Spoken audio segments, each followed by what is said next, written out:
मी योगेश ज्योती रामदास कदम ईश्वर साक्ष शपथ घेतो की मी महाराष्ट्र राज्याचा राज्यमंत्री म्हणून माझी कामे निष्ठापूर्वक व सद्बुद्धीने विवेकबुद्धीने पार पाडीन।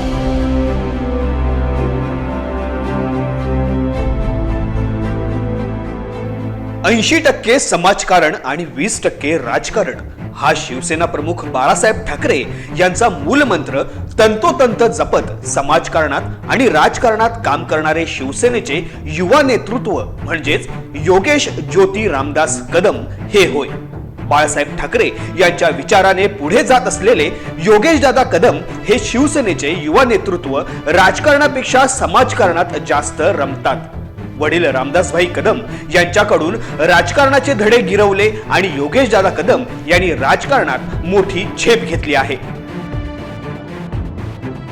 महाराष्ट्राच्या मंत्रिमंडळात गृह व महसूल राज्यमंत्री म्हणून पदभार स्वीकारलेला आज आता 1 वर्ष पूर्ण झालेला आहे। 1 वर्षात योगेश दादा कदम यांनी आपल्या मंत्रिपदाच्या कालावधीमध्ये अनेक महाराष्ट्राच्या जनतेच्या हिताचे अनेक निर्णय घेतले। महाराष्ट्रातील जनतेच्या प्रश्नांची सोडवणूक करण्यासाठी नेहमीच प्रयत्नशील असतात। योगेश दादा कदम यांच्या वर्षपूर्ती निमित्ताने महाराष्ट्र जनशक्ती न्यूज चॅनलचा हा स्पेशल रिपोर्ट। योगेश दादा कदम हे 2019 ला दापोली विधानसभा मतदारसंघातून शिवसेनेचे पहिल्यांदा आमदार आणि 2024 ला पार पडलेल्या विधानसभा निवडणुकीत ते दुसऱ्यांदा विक्रमी मतांनी आमदार म्हणून निवडून आले आहेत। महाराष्ट्राच्या मंत्रिमंडळात गृह व महसूल राज्यमंत्री म्हणून ते काम पाहत आहेत। योगेश दादा कदम यांच्या रूपाने दापोली मतदारसंघाला 49 वर्षांनी मंत्रिपद मिळाले आहे। त्यामुळे या मतदारसंघात आनंदाचे वातावरण आहे। दापोली विधानसभा मतदारसंघाच्या विकासाचा ध्यास हेच योगेश दादा कदम यांचे ध्येय असून गेली 6 वर्षे योगेश दादा हे दापोली मतदारसंघाच्या सर्वांगीण विकासासाठी काम करत आहेत। दापोली विधानसभा मतदारसंघातील दापोली, खेड आणि मंडणगड या 3ही तालुक्यांच्या विकासाची ब्लूप्रिंट योगेश दादांकडे असून अतिशय नियोजनबद्ध दापोली विधानसभा मतदारसंघाचा विकास ते करीत आहेत।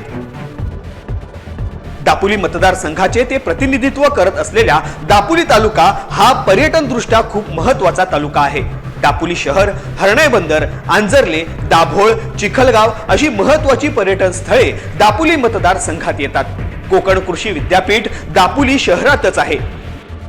महाराष्ट्रातील पर्यटक थंड हवेचा आनंद घेण्यासाठी दापोलीत मोठ्या संख्येने येतात। गेल्या 6 वर्षात दापोली विधानसभा मतदारसंघातील दापोली, खेड आणि मंडणगड या 3ही तालुक्यांच्या सर्वांगीण विकासासाठी योगेश दादा कदम यांनी खूप काम केले आहे।